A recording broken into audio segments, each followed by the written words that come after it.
Ballast water is one of two shipping-related vectors for the transfer of invasive aquatic species. The other one is biofouling. And the research that we are aware of shows that these two vectors are equally important. So at the moment we have the Ballast Water Management Convention that addresses ballast water, but for biofouling, which is the other vector, we don't have anything like that. We have the biofouling guidelines that were put in place by IMO in 2011, but that's a voluntary guideline. And it is true that there is some discussion about whether that should develop to something mandatory like the Ballast Water Management Convention. Of course, it's premature to say anything about that now because that's something that is ultimately going to be up to the member states of the IMO. What I can tell you at the moment is that we have a review of the biofouling guidelines that is going to start in 2020, and it's meant to run for a couple of years.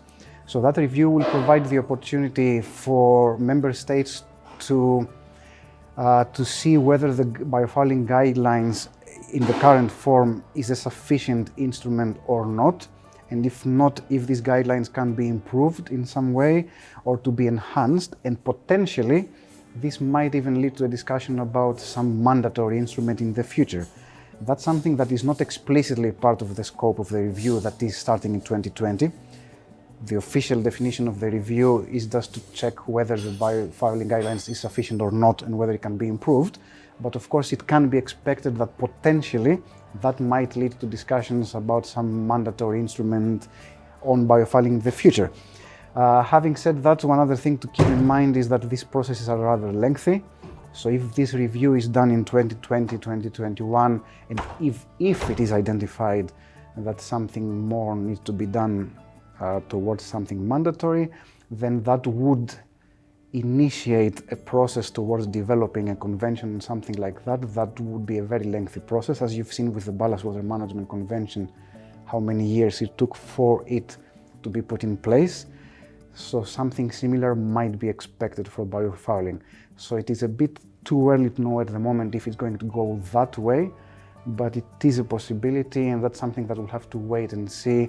At least in the next couple of years, we will have the outcome of the review of the biofouling guidelines, and that might be an indication of where it goes with regard to a possible new instrument on biofouling.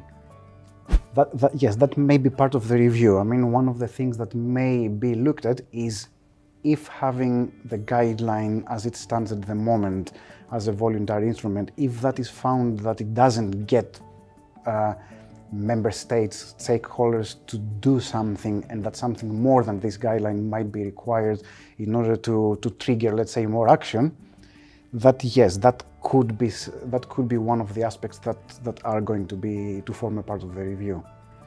And I might also add that we did receive a proposal at MEPC 73 from one member state that a bit more explicitly referred to the possible need for a mandatory instrument on biofouling.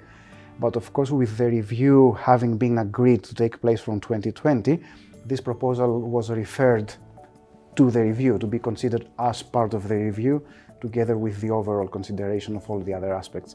And this aspect about whether action by stakeholders and member states at the moment is there or not is going to be one of the main aspects of the review, yes.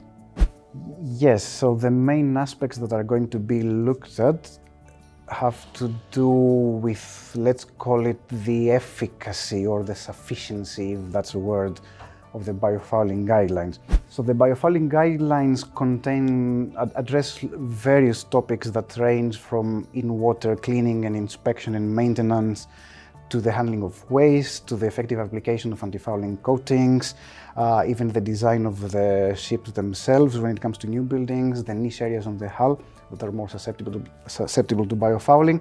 So all these things are addressed in the guidelines. And if it is felt that these aspects are sufficient, then maybe the focus might be more on the actual implementation of this guidance. But if it's felt that the guidance that is in there itself is not sufficient, that might lead to a kind of broader review or revision of the guideline itself.